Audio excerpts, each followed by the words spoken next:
Hello વિદ્યાર્થી મિત્રો, એજ્યુકટેકનો ચેનલમાં આપનું સ્વાગત છે। આજે આપણે શીખીશું ધોરણ 7 વિષય સંસ્કૃત સ્વાધ્યાયન પોથીનો પાઠ 6 વિજ્ઞાનસ્ય ચમત્કારાઃ। પાઠ 6ના સ્વાધ્યાયન પોથીના તમામ પ્રશ્નોના જવાબની અહીં આપણે સમજ મેળવીશું। આ વિડીયોનો હેતુ વિદ્યાર્થીઓ માત્ર સરળતાથી સમજીને લખી શકે તે માટેનો છે, તેથી વિદ્યાર્થી મિત્રો દરેક પ્રશ્નોના જવાબ વિડીયોમાંથી જોઈને લખવાને બદલે તમારા વિચારો મુજબ જવાબ લખવા પણ જરૂરી છે। તો ચાલો શીખીએ પાઠ 6 વિજ્ઞાનસ્ય ચમત્કારાઃ।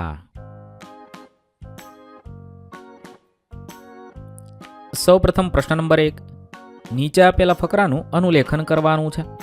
અહીં એક ફકરો આપેલો છે, તે ફકરો વાંચવાનો છે અને પછી તેને ફરીવાર લખવાનો છે।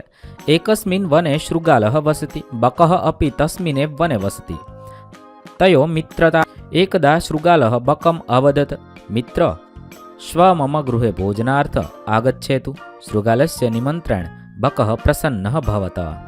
આ રીતે તમે આ ફકરાને જોઈને લખશો। પ્રશ્ન નંબર 2, શિક્ષક અથવા વાલી બોલે તે 5 વાક્ય સાંભળીને લખવાના છે। શૃગાલઃ વનમ ગચ્છતિ વિમાનમ આકાશ માર્ગે ચલતિ વિમાન યાત્રા રોમાંચમ દદાતિ વ્યજનમ ભ્રમણમ કરોતિ વ્યજનમ તાપમ હરતિ। આવી રીતે તમારા શિક્ષક, વાલીશ્રી કે તમારા વિદ્યાર્થી મિત્ર બોલે તે વાક્ય લખવાના છે। મેં અહીંયા જે વાક્ય લખ્યા છે એ જ વાક્ય લખવા જરૂરી નથી, તમે તમને મનગમતા વાક્ય લખી શકો છો। પ્રશ્ન નંબર 3, ઉદાહરણ મુજબ વાક્ય બનાવો। બાલઃ શાલામ ગચ્છતિ તો બાલાહ શાલામ ગચ્છન્તિ। એવી રીતે આપણે ઉદાહરણ મુજબ વાક્ય બનાવવાના છે। 1, માનવઃ જલમ પીબતિ માનવાહ જલમ પીબંતિ। 2, છાત્રઃ ચિત્રમ પશ્યન્તિ તો છાત્રાહ ચિત્રમ પશ્યન્તિ। 3, ભક્તઃ મંદિરમ ગચ્છતિ તો ભક્તાહ મંદિરમ ગચ્છન્તિ। 4, અધ્યાપકઃ પુસ્તકાલયમ ગચ્છતિ તો અધ્યાપકાહ પુસ્તકાલયમ ગચ્છન્તિ। 5, બાલિકા ગીતમ ગાયતિ તો બાલિકાહ ગીતમ ગાયંતિ। આ રીતે તમે લખશો। ત્યારબાદ પ્રશ્ન નંબર 4, પ્રશ્નોના જવાબ સંસ્કૃતમાં લખવાના છે। 1, આકાશ માર્ગે કિમ ચલતિ આકાશ માર્ગે વિમાનમ ચલતિ।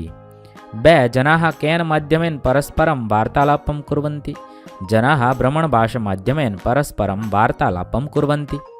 3, વ્યજનમ કિમ હરતિ વ્યજનમ તાપમ હરતિ। 4, જનાઃ કેન માધ્યમેન વિવિધાની કાર્યક્રમાણि પશ્યन्ति જનાઃ દૂરદર્શન માધ્યમેન વિવિધાની કાર્યક્રમાણि પશ્યन्ति। 5, સંગણકેન વિવિધાની કાર્યાણि કિમ ભવતિ સંગણકેન વિવિધાની કાર્યાણि સરલમ શીઘ્ર ચ ભવન્તિ। ત્યારબાદ પ્રશ્ન નંબર 5, ઉદાહરણ મુજબ પાઠમાંથી ક્રિયાપદ શોધીને લખવાના છે। ઉદાહરણ તરીકે કુર્વન્તિ એવા ક્રિયાપદ પાઠમાં જે આવતા હોય તે લખવાના છે। પશ્યામઃ, 2, પીબંતિ, 3, ચાલયતિ, 4, શૃણવંતિ, 5, ચલતી, 6, હરતી। ત્યારબાદ પ્રશ્ન નંબર 6, શબ્દના અંતે કારઃ પ્રત્યય આવતો હોય તેવા 5 શબ્દ સંસ્કૃતમાં લખવાના છે। ઉદાહરણ છે કુંભકારઃ। આવી રીતે કારઃ પ્રત્યયવાળા શબ્દ લખીએ।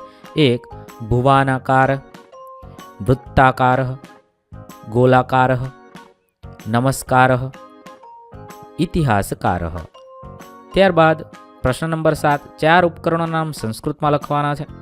1, વ્યજનમ, 2, સંગણકમ, 3, દૂરદર્શનમ, 4, દંડદીપ। આવી રીતે કોઈ પણ 4 ઉપકરણના નામ તમે લખી શકો છો। સંસ્કૃત વિષયની સ્વાધ્યાયન પોથીના તમામ પાઠના પ્રશ્નોના જવાબના વિડીયો આપણી ચેનલ પર ઉપલબ્ધ છે, જે તમે ધોરણ 7 સંસ્કૃત સ્વાધ્યાયન પોથી નામના પ્લેલિસ્ટમાંથી મેળવી શકો છો। પ્લેલિસ્ટની લિંક વિડીયોના ડિસ્ક્રિપ્શનમાં આપેલી છે। થેન્ક યુ દોસ્તો, એજ્યુકટેકનો ચેનલ તરફથી વિડીયો નિહાળવા બદલ આપનો આભાર। આવા બીજા વિડીયોઝ નિહાળવા માટે અમારી યુટ્યુબ ચેનલ એજ્યુકટેકનો અત્યારે જ સબસ્ક્રાઇબ કરો। આભાર દોસ્તો।